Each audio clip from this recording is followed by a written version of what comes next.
오늘 뭐 따로 뭐 제가 자료를 준비한 건 아닌데 그냥 뭐 편하게 토크쇼니까 편하게 좀 말씀을 드리겠습니다.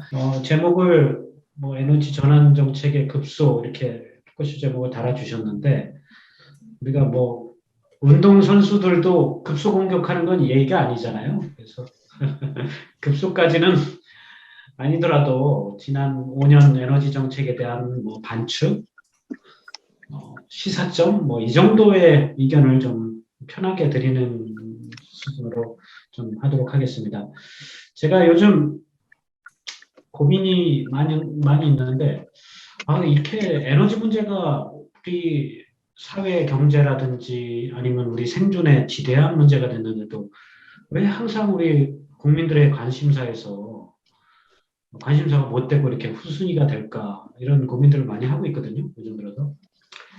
그래서 그런 생각의 끝에서 든 결론은 이게 매우 중요한 문제임에도 정부조차 정말 중요한지 모르고 있거나 아니면 국민이 중요하다는 사실을 모르게 하는 게 일자라는 거라고 생각하거나 또는 모르는 게 편하다고 생각하는 거나 그런 거 아닐까 이렇게 제가 생각이 들었는데 과거 사실은 우리가 고도성장기에는 그런 정부라든지 정치가 상당히 칭찬거리였거든요. 근데 지금 당면한 우리의 그 기후위기라든지 이런 것들을 볼 때, 이제는 우리가 처한 현실이라든지 이 중대한 위기, 그런 것들을 국민들한테 솔직하게 좀 알리고, 이젠 이렇게 에너지 전환이 쉽지 않은 길이지만 꼭 갈 수밖에 없다.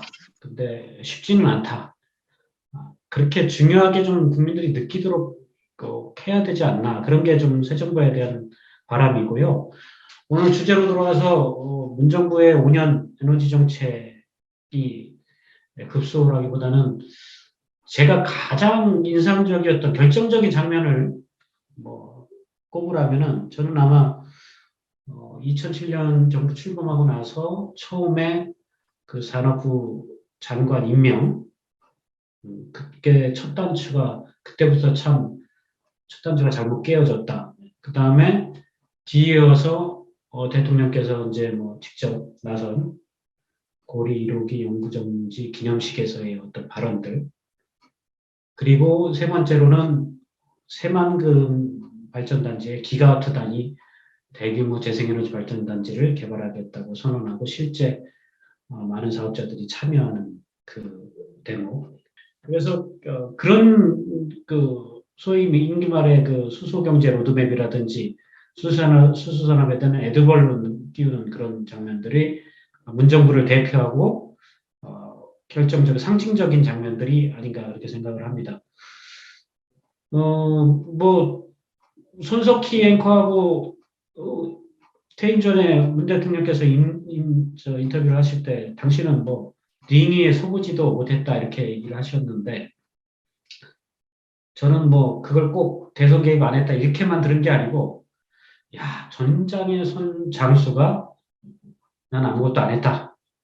모두 장수를 쳐다보고 장수의 손끝과 말끝과 움직임을 쳐다보고 있는데 저 말을 에너지 정책에다 대입하면은 대통령의 한마디 한마디 결정이 에너지 정책과 산업을 정말 좌지우지할 수 있는 그런 우리 한국의 실정에서 에너지 전환 정책의 패인조차 저렇게 혹시 핑계를 대지 않으실까 그런 생각을 좀 해봤거든요. 저는 첫 번째로 제가 결정적인 장면이라고 꼽았던 문재인 정부의 첫 초대 산업부 장관이죠. 장관 임명을 꼽을 수 있겠는데 이 에너지 정책 전문가라고 내세운 백운규 장관 인선은 결정적인 저는 패착이라고 봅니다. 어, 백운규 장관이 이제 그 인사청문회부터 장관이 돼서 줄곧 했던 얘기가 뭐냐면 에너지 전환을 해도 전기료 인상은 없다. 그러니까 이제 무비용 에너지 전환 이론이죠. 그러니까 신고리 오리퀴기 공론화부터 인사청문회까지 쭉 이어지면서 야당에서 공격한 게 이제 전기료 폭등 프레임이거든요. 에너지 전환은 전기료 꼭 엄청나게 폭등해서 국민 생활을 어렵게 할 것이다. 근데 그 맞대응으로 나온 게 이제 무비용 에너지 전환. 전환해도 절대 오르지 않는다라는 논리인데 사실은 진실이기도 하고 거짓말이기도 한 게 정책이라는 게 관성이 쭉 있어서 그동안의 원전 확대 정책이라든지 기존의 정책 관성들이 유지되면 원전이 쭉 늘어나면서 사실은 최종 전기 소비자 요금은 5년 동안은 적어도 오르지 않습니다. 그래서 참이기도 하고 그러나 그거보다는 어떤 에너지 전환에 따른 선제적인 법제도 개선이라든지 전면적인 시스템의 재설계 또 비용 부담을 어떻게 할 것인가 거기에 대해서 좀 솔직하지 못하였다. 그래서 두고두고 그 문제로 역공격을 당하는 그야말로 급소가 된 첫 번째 패착이 그 소위 전문가라고 내세웠지만 실제 전문가는 아니었던 백운구의 장관 그 인선이었다고 생각하고요. 두 번째 패착, 두 번째 단추가 계속 잘못 깨어지는데 고리 1호기 영구정지 기념식에 대통령께서 직접 참석을 해서 탈원전 이른바 이제 소위 탈원전 선언을 하십니다. 예. 사실은 뭐 다 지당한 얘기고 지극히 상식적인 얘기였고 그 다음에 누가 들어도 보편적인 에너지 정책에 대한 그 정책 선언이었거든요. 근데 왜 그러면서 사실은 이제 저는 역지사지로 한번 생각해 봤어요. 원전, 그 당시에 원전하시는 분들한테 고리 로기 영구정지 기념식은 사실은 문정부가 아니고 그 이전 박근혜 정부에서 결정한 사안이긴 하지만 어떻게 보면 이제 원전의 장례식 같은 분위기거든요. 그동안 이 원전이 이 경제 성장이라든지 어떤 저렴한 에너지 공급에 기여를 했다. 자기들 스스로 좀 이 조사를 올리고 뜻깊게 생각하고 그러면서 이제 새로운 폐로 산업도 만들고 하면서 하는데 그 적진의 한복판에 가서 대통령께서는 이제부터 탈원전이다. 그 보편적인 정책을 하시면서 그렇게 선언을 소위 말해서 좀 상당히 적진을 자극하는 그런 얘기들을 많이 하시지 않았나. 그게 초장부터 이제 그 어떤 에너지 전환을 이렇게 좀 단순한 전력 믹스 조정 정도로 만들어서 가격 논쟁이라든지 담론이 그렇게 쪽으로 흘러가도록 그런 빌미를 주는 계기가 되지 않았나. 그런 생각에서 아무래도 고리1호기 영구정시 기념식도 문정부의 결정적인 패착의 한 장면으로 기억이 된다. 그런 말씀을 드리고 싶고. 세 번째로, 태양광 기가와트 새만금 사업을 이제 문정부에서 선언을 합니다. 급하죠. 사실은 이 재생에너지 확대 정책이 얼마나 다급한 문제인지는 다 잘 아시는 문제일 겁니다. 지금에 와서 말씀을 드리자면, 우리 아직까지 재생에너지 비중 확대가 선택사항이냐 이렇게 얘기를 하지 않습니까? 원전해도 되는 건데 굳이 그렇게 무리수 써서 하는데, 잘 아시겠지만 아리백 캠페인이 지금 사실은 선두 글로벌 기업들의 자발적 캠페인으로 시작했는데 지금 엄청난 무역 규제로 우리 기업들을 시시각각 압박을 하고 있거든요. 지금 국내 대기업들이 당장 발등에 불이 떨어졌습니다. 이제 갑자기 대책 세운다고 부랴부랴 뛰어다니고 있는데 재생에너지 무탄소 전원 확대를 하지 않으면 그냥 단순히 우리가 저기 도태되고 뭐 탄소 압박을 받는 게 아니고 우리 수출 산업의 생존과도 직결된 문제가 되어버렸거든요. 탄소 국경세를 매기겠다. 뭐 아립에 가입을 안 하면 1차 밴더, 2차 밴더 부품 납품하지 마. 너네 부품 만들 때 그게 재생에너지 전원으로 만든 건데 아닌데를 우리 따져서 너희들도 그걸 증명하라. 이렇게 직접적으로 요구를 하는 문제거든요.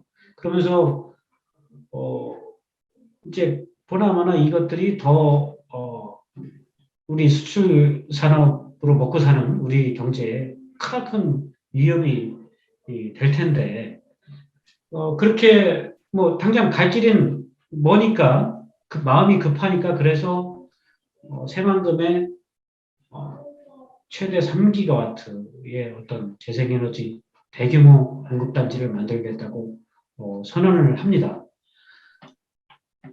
근데 이게 에너지 믹스, 표피적으로 에너지 믹스만 높인다는 관점에서 보면 맞는 얘기인데, 우리가 문정부에서 항상 하던 얘기가 기회는 평등하고, 과정은 공정하며, 결과는 정의로울 것이다. 이렇게 얘기를 하지 않습니까?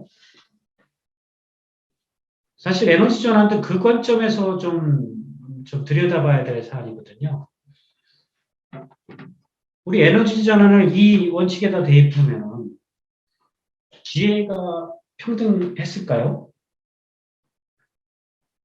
현직 기자로 봤을 때는 제가 볼 때는 전혀 그렇지 않았던 것 같습니다. 기회는 평등하지 못했고 소수의 사업자들을 또는 아직 준비가 안 된 사업자들한테는 기회가 전혀 돌아가지 않았고 과정은 공정했을까요? 그다지 그렇게 어떤 인허가 과정 문제, 그다음에 개통의 연계 문제 이런 것들도 전혀 공정하지 않았던 것 같고 결과적으로 정의로웠느냐? 정의의 관점은 뭐 선택적으로 여기저기 갖다 붙일 수 있겠지만 에너지 패권, 부의 재분배 관점, 에너지 민주주의의 관점, 최대 다수의 국민들이 많이 참여해서 가는 그런 측면에서 보면 결과도 정의롭다고 우리가 볼 수 있겠느냐 그런 여러 가지 의구심이 듭니다. 그래서